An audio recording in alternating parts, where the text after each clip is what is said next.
Hi, we're Mel and Missy, respectfully a clinical mental health therapist and fear fighter life coach. But it goes beyond that. We are representatives of you.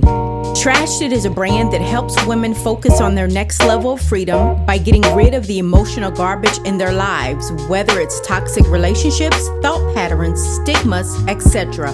We represent mothers and single mothers, daughters, wives, and divorcees, business professionals, entrepreneurs, and even Christians and ministers of the gospel. We're trashing it all. Hey guys, and welcome back to another episode of Trash It. It's your girl Mel. I'm Missy. And we are continuing this first series of the new season, and we're talking about insecure-ish. Yes, all the ish. All the ish. Yes, all of it. How you been doing? I am good. I'm tired today, but I'm good. You know, all things women, right? All things mom. I was about to say that. Yeah. All things women, all things mom, all things career, all the things. Absolutely. All things life. Oh, and it's only what? January. I know. I am proud to say that my daughter has gotten on the bus this week. Yeah. You know, that's our chronicle each week. It's like, okay, yes, of the 5 days, how many days will she actually get on the bus? And even today, I was adamant. I was up this morning. And I love it. She said, Mommy, can I just sleep in and then you take me to school? Ma'am, you will be on the bus today. Absolutely. But you know what my real reason was? What's that? I didn't want to change clothes, and I had on my pajamas. Yeah. So I was like, no, you have to get on the bus. I love it. I'm not taking my pajamas off. It's cold outside. You need to get on the bus. Yeah. So how are you? I am doing well. Just kind of, I'm in between stages right now with this hairstyle. And it's getting on my nerves. So yes, but other than that, all is well. You and this hair. I know, but are you proud of me? It's been like a month and I haven't shaved it yet. I actually like you rocking a ball. I do too. I love it actually. I don't know. Might come back next week. I might not have any hair, but it's cold also, so we'll see. I don't really have an opinion, but I'm just saying. Can I do it? Go ahead. What you got? 5, 4, 3, 2, 1. Rhythm Nation, the Janet Jackson biopic coming out. Yeah. Girl. I think you're a fan. Huh? Yes, I saw her in concert. Oh gosh, about 18 years ago in Louisville. Mm-hmm. Girl, she's in Louisville. Fire. Mm-hmm. Yes. I'm a fan of her body, if I'm being honest. Oh yes, I'm a fan. At that age, I'm like, golly. Yeah. I'll take the body any day. Body, yada. I'll take the body any day. So not really a huge, fan musically. I love her as a performer, though. I will say that. Yes. Do love her as a performer. And that body is banging. So, what are we trashing today? We are trashing all things dealing with insecurity in relationships. Okay. Yeah. Taking it from that stance, of course, with Issa and Lawrence, how it started out in the beginning and how it ended in the end. And of course, from the beginning to the end is always that mushy middle stuff that we don't see. But of course, we saw a glimpse of it in 45 minutes of what transpired, right? And I think there was so many. If we had Post-it notes that we could put on each episode, there were so many Post-it notes I think that we could put on there when it came to dealing with insecurities in relationships. I think back to one of the first episodes when Lawrence was sitting on the couch, and this was when Issa was considering cheating on him. Yes. He still hadn't landed this, I guess, perfect job. Exactly. And she was working at the community center. And I was, and just the insecurity, even in that, with where he was with his career, and even where she was in regard to her life and her career. And so I think sometimes, because of what our individual insecurities are, we bring those into the relationship. Yeah, we do. I think it makes me wonder, and now that you mention that with Lawrence and Issa, is if she saw potential in him or if she saw a promise. Okay. And I say that because potential is nothing but a set of empty promises that we ourselves. That's good. And I can say that comfortably because I've seen potential, right? And then what happens? Potential never comes to the surface. It's nothing but an IOU, and nobody has cashed in on it. And I think she saw potential at that particular time, right, or a promise. I think she saw potential, and I think he saw a promise. Okay, but do you think her individual insecurities made, I wouldn't say made, but gave way to how she viewed him, right? Because there were lots of complaints about him within the relationship, and what he wasn't doing, and what he didn't have. But she still had her own insecurities as well. Absolutely. She did, because she did not even know. First of all, she wasn't happy in her career, at her job, because that's not where her heart was at. Right. But of course, it paid the bills. It kept food on the table. It kept gas in the car. So she settled in so many areas in her life. Right. And it showed up, as you just stated, really without even saying it, it showed up in her relationship. Do you think, okay, so even in that, I'm thinking back to again, when it was Issa that, really had more of, I guess, maybe the stable job or what have you. Do you think in our relationships, when we're dating, or even sometimes if we're married, if, say, as women, we are more of the breadwinner? Do you think that can sometimes bring about insecurities within the relationship? Oh, absolutely. I think so. I you know what? Especially, and I hate to say this, I think especially when you're married. And especially when you're married, but I think it also depends on what season of life you're in your marriage. Okay. But we also know that life is going to happen in a marriage. Right. But I think going back to, when you asked about, the woman being the breadwinner, in a relationship, and if they're not married, that is a recipe for disaster. Because I'm thinking back to, not even just back in the day, but even now, think about how we react when we hear, or say if we're talking to a girlfriend, or you're talking to someone, and they went to pick up their dude, like, you have to pick him up, right? Yeah. Or he didn't have any money, so you had to pay the tab at the restaurant or at the bar. Exactly. And I think, being embarrassed about those things, being insecure about it, not wanting to take that person home to your parents. Exactly. Or even tell your girlfriends about them. Right. They're the little secret. Yeah. And I think we've all have done that in some way, shape, or form. We're not happy. We don't want to tell anyone, but I think, years down the road, like, girl, you remember when I dated such and such? That potential again. I think that's the P word that gets us in trouble a lot.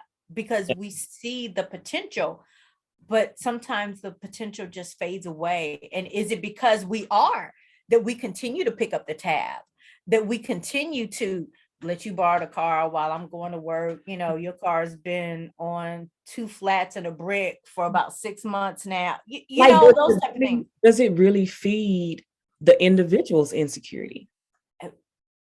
Oh, ouch, Mel. I'm just saying, just saying what I'm saying. You don't have an opinion, but you're just saying. But wow. Think about it. Yes. Issa was not happy with her job. She was, like you said, she wasn't happy with different things. However, I think sometimes when I keep going back to having our own individual insecurities, it shows up in what we'll accept. Absolutely. For the time being. Yeah. So for the time being, we're willing to accept the dude that doesn't have a car, or the one that doesn't have a job, or any of the things, because inwardly we're really the insecure person. Absolutely. Absolutely. Oh, that is good. That is really, really good. What is that saying? The in time and between time, or the meantime and between time type deal. And how long is that in the meantime, in between time gonna last? Yeah. Yeah. Before you know it, it's a year. 365 days ends up coming 10 years and no one has done anything. And so then what happens? You become frustrated. Yeah. Not only at the individual, but yourself. And resentful. And resentful. Oh, resentful, miserable, unhappy. I mean, so much negative energy that is floating around and now attached to you. Right. So I definitely think when we look at them, we can see how their individual ish got in the way of the relationship. Absolutely. I think the same thing is true though with Molly. Oh, you know what? Much as I love my girl Molly got in the way of everything, all things Molly. She did. Because I think Molly was so headstrong that I believe Molly thought that she could save herself. Like it was either all Molly or nothing at all. And I think we saw that in so many episodes again, especially in the guys that she dated. Right. But I think she dated, and I hate to say this word, I think she dated less. I was about to say she dated down. She dated down. She dated down. To be that one in power, to be that one in control. I still think that fed her own individual ish, her own individual insecurities. That's true. Because think about it. Okay, when you look at how she behaved, even with her job, you know, she didn't like being the token Negro, and not just the token Negro, but the female, right? So you have this Black female who is a boss, as you know, in her career. And let's just say real quick, hold that thought. She's also the diversity, equity, and belonging officer there, because she's the only one of color, and they come to her for everything, all things Black. Right. So think about, so she has those insecurities that are ever present. So I think sometimes, you know, that within itself, especially if you're a woman who is, say, at that level, right, at this executive level or this financial level within your career, it breeds often insecurity in other areas. Absolutely. So she dated down. It was almost as if she cheapened her value to somehow, for the sake of. But then there was I need to be in control of it either way. Yeah. Because I don't want you to hurt me. Exactly. And I think we all have been in that for sake of moment at some point in time in our life. Excuse me, I'm sorry. Absolutely. But at the end, you know, Molly meets this dude that He didn't give in to her, but he showed her her value and worth and what he didn't do. He didn't bow down to her. That's true. He was not going to put up with her shenanigans. And then look what happened. And again, we know this was a television show, but we also know that still happens in life. I just remembered. I think there were also insecurities. Well, it's not that we think, we know there were insecurities she had within her that relationship, not the last relationship, but the one prior with the I don't know if he was Hispanic. Oh, the Asian guy. Oh, yes. Yeah. And he read her rights too. He did, but she had some real insecurity about that relationship when it came to dating outside her race. Absolutely. And I even think being outside, being seen with him. Because if you notice, she was actually more comfortable being around his friends and her friend together, which was Issa, because Issa dated his friend, but she was not comfortable in the sense of all things outside of my girlfriends and my comfort zone. Right. I think there are definitely some insecurities that we have in relationships. We do. Where we're really doubting. And that is so true. Yeah. That's true. And we have this perception of what other people think of what they see in our relationship. Hey, let me ask you this. So have you ever in your adult life, of course, from the time you started dating as an adult up until the time you were married, because I know now, of course, you are married. Would you say that you had insecurities or some type of insecurity as such as, what we talk about in a relationship? I would say yes, absolutely. To be honest, I would say my biggest insecurities have been within the course of being married. Really? Wow. Yep. I had in one instance, I had quite a bit of insecurity when it came to who I was individually in the relationship, because I was still kind of searching for myself. So I was insecure on not necessarily what I brought to the table. It wasn't that, but trying to figure out, okay, now that we're married, how does that change things? How do people see me now? Yeah. So yeah, that was a big one. I've had insecurities as it relates to my weight. Right. And having kids, losing a kid, thinking, I'm not as attractive anymore. So yeah, so I've had insecurities with weight gain. Yeah. Insecurities with just, am I a good wife? Am I still that chick? Like, am I still the one he agreed and wanted to marry?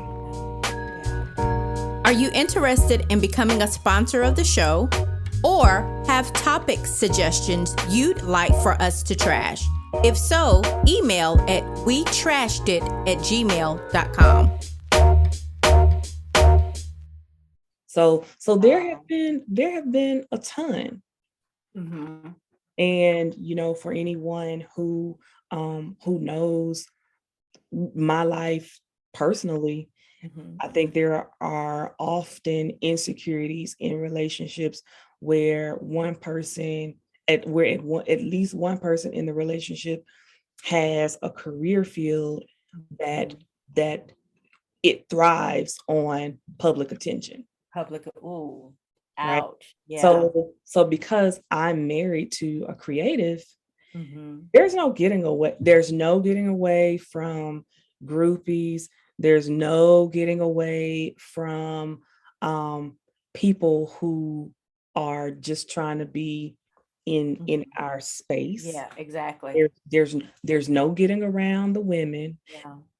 There's no getting around the men. Like there's no getting around it, because if you're married to someone who is a creative and that thrives in an entertainment like industry, music industry, any of those things, it takes those interactions for them to be successful. You know what I mean? Wow.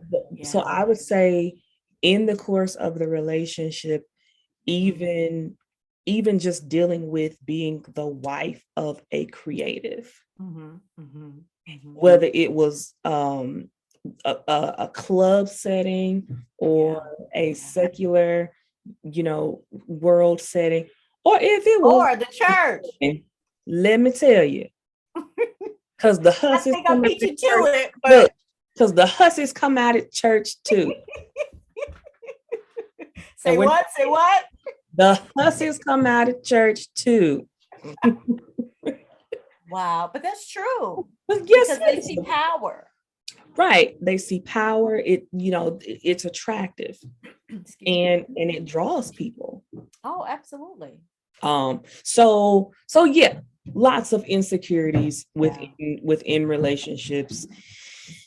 Yeah, there are. Yeah, I know. Yeah, I know. Yeah. So tell us about yours. Oh gosh, it's been hit or miss. More misses than hits. But no, I think because now I'm at a season in my life where I can honestly say that I'm no longer bitter. And I didn't realize I had healed. And I think it snuck up on me. I've been in love, and I was truly in love. And that was just 2 years ago? A year, 2 years ago? So still kind of fresh, but it took me a long time, because I know you and I, would kind of talk, and you like, Missy, I'm like, nope, I'm done. I'm bitter Betty. I don't want no more. But then, I think the older you get, you're like, Dad, I know I'm a good person. I know I'm a good woman. I know I can be good. But I think it's that waiting, right? So during that time of being by myself, especially after 2 years, you're like, man, I need to really do some self-evaluation. Because I think the one thing that we don't do in relationships, especially when we have insecurities, is that we're honest that it took two, regardless of the situation. Yeah. It's not all them and it's not all you, whether it's 80-20, 30-70, 55-45, whatever the case may be, it's going to balance each other out. And I think the older you become, you realize that. And I think that's what we saw in that show, is that they both matured.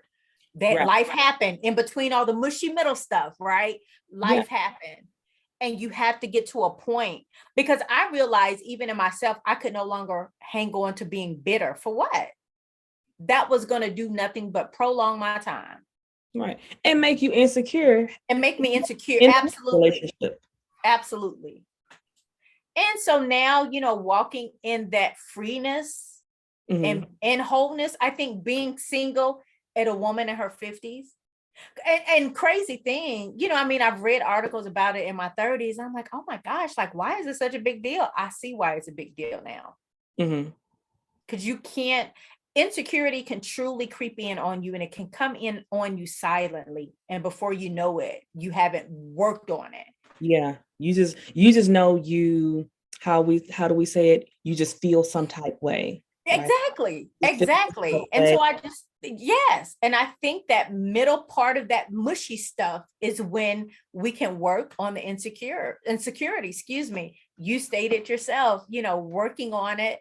Again, we know that Insecure is just a television show, but guess what? A lot of things that happen in that show happens in our life, whether we want to be honest, admit it or not.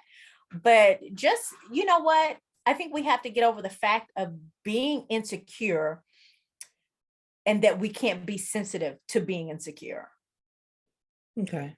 Like, just trash it. No pun intended. Just let it go. Mm-hmm. And I think that's where that self-development comes in. At you got all these self-care, self-development, self-preservations, all of these things, right? And tap into it. And it takes you have to some be willing work. to grow. Right, exactly. You have to be willing to grow. You do. Think about how many seasons with on the show. It did. And that was what, 5, maybe 4 or 5 seasons? Again, it was a television show. Yeah. But how long did it take for you? How long did it take for me? Yeah. And honestly, even as I think about it, I can see parts of myself that has faced insecurity in relationships in every single one of the characters, right? Yeah. So there's a piece of me that has been insecure in relationships as it related to Issa and Lawrence. There's a part of me that has been insecure in the relationship when it came to Lawrence and Condola. And having a baby, and you're not married to the father. Absolutely. There's a part of me that has been insecure in the relationship, such as I always forget her name, not Kelly. Amanda. No, well, Amanda. Yes. Tiffany. Yeah. Yes. But in being a new mom and struggling with, okay, how am I this new mom? And I'm still trying to be old Mel. Old Mel got to hang. Be all things girlfriend. And how does this new baby tie into who I am now? Is this holding me back? This whole family thing? Do I really want a family thing where I now have to think not just about me, but about somebody else? And if I may, Mel, to piggyback off what you just said, how many times as women, when we have become mothers, especially if our girlfriends either A, do not have children, or B, their kids are a little bit older than ours, something as simple as, hey, girl, we're going to happy hour tonight. Do you want to go? And you're like, Dick, I don't have nobody to watch the baby. It's not the dad's weekend. That's if you all aren't together. You know what I mean? Right. Money could be tight because daycare and diapers and infant are expensive. I mean, life. And so then you do become insecure, and it creeps in on us as mothers, I think, quicker in a relationship status when it becomes a mom and you're talking to your best girlfriends or your sister friends, than as opposed to being a single mother and you dating, if that makes sense. Yeah. So I think in every phase of dating, every phase of relationship that we, saw on the show, I think most of us can say we have been insecure in some way. Even Kelly and her weight and just dumbing herself down as well in her relationship, right? I think even with her, a lot of her I'll just sleep with this person, I'll sleep with that person, I don't really care. I think a part of that was her defense mechanism, because it's like, okay, you're not going to hurt me because I'm going to just always kind of keep it social. Exactly. And look what happened in the end. When she finally, even took Molly up on her offer of getting her dream job. Yeah. She took time, and the crazy thing, she took time for herself. And I think I said this in the last episode. It took for her to die in order to see that. Right. Crazy. You know what I mean? But she had those insecurities. And I think, even with that, who of us hasn't done the whole casual sex thing because we've been hurt, because we have some insecurities with, okay, maybe I'm just not meant to have a mate. Exactly. Maybe it's just me. Maybe a relationship is not for me. You're right.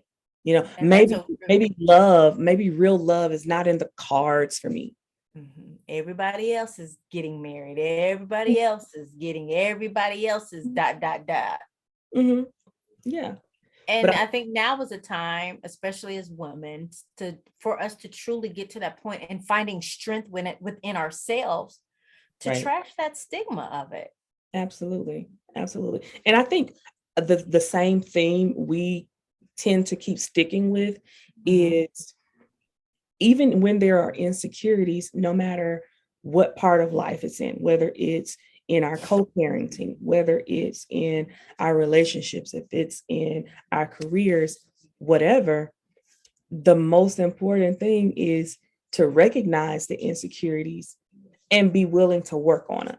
Absolutely. Oh, yes. And honestly, I would say for me, even having somebody like you that you can verbalize those insecurities to. Oh, woo, woo, woo. I think it's important. It is very important to have someone you can be honest about what you're insecure about. Yeah. I always tell people, I say, you know what? I'm at a season in my life where I'm that one that if I see you walk out of the restroom with toilet paper on your shoe and you're passing everybody else and everybody's laughing and pointing, look, she's got toilet tissue on the bottom of her shoe. Like, hey, excuse me, ma'am, sir, there's some toilet tissue. You have toilet paper on the bottom of your shoe. Or how many times as women have we seen women coming out of the restroom and their skirt is like pulled up? Yes. And people, excuse me, people will let them go past and laugh. Like, that's the type of chick that I am, whether it is in a friendship, a sister relationship. I mean, not only you and I are business partners, but we're sister friends. And we've had to be a sounding board for one another. Absolutely. And I think when you get to that point and realizing that, like, man, the sky is the limit. Yep. Let our own insecurities go down. Right. But it didn't happen overnight either. Oh, absolutely. But it happened. Right. So you always have to keep an open mind and be willing to work on whatever your insecure areas. And I'm gonna just tell everybody right now, get you a sister friend like Mel. Because see, this is one thing that I notice about you. Like, you don't realize the question, and I say me being on the passenger side, you don't realize that the question is asked until you answered it. And you're like, you know what? That's not even fair. Like, I'm blowing the whistle, flag on the play. But you need friends like that. You need sister friends like that will check you quietly, but in a loving way. Is that what I do? I check you. But yeah, because you know what? Because time out for time out. Like, either A, you're going to keep sitting in your boo-boo, or we're going to do something about it. And see, I think that's why we balance each other out, because I think so. Because you are the cheerleader. You know what? I am, and the crier. And I'm doing better. Like, you're the soft encourager. Oh, that always finds the lining in whatever. So. I do. I've realized that about myself. So I'm finally embracing that. And I low-key love it too. Oh my God. Because it's a gift that God's given me. Right. Oh, perhaps was it once an insecurity? Oh, absolutely. Yep. It once was an insecurity. Yeah. So our insecurities are absolutely, they absolutely have the power to drive us into being better humans and being more open, more giving, just being more true to who we're supposed to be. If we're willing to walk through the process of dealing with insecurities. So, and that's true. I think we've trashed it. I think we have. I just need to work on this insecurity of this in-between stage with this head of mine. Oh my God. So y'all, guess what? That's the end of the show. Thank you for joining us, and make sure Thank you so much following us. Hey, hit the like, Watch me. hit the like button. Yeah. Hit the subscribe button. We need you to hit those buttons so that you know when our episodes are coming up. All right? Yes. Thank you, guys. Yes. We'll see you. Thank you so much. Bye. Be safe. Bye.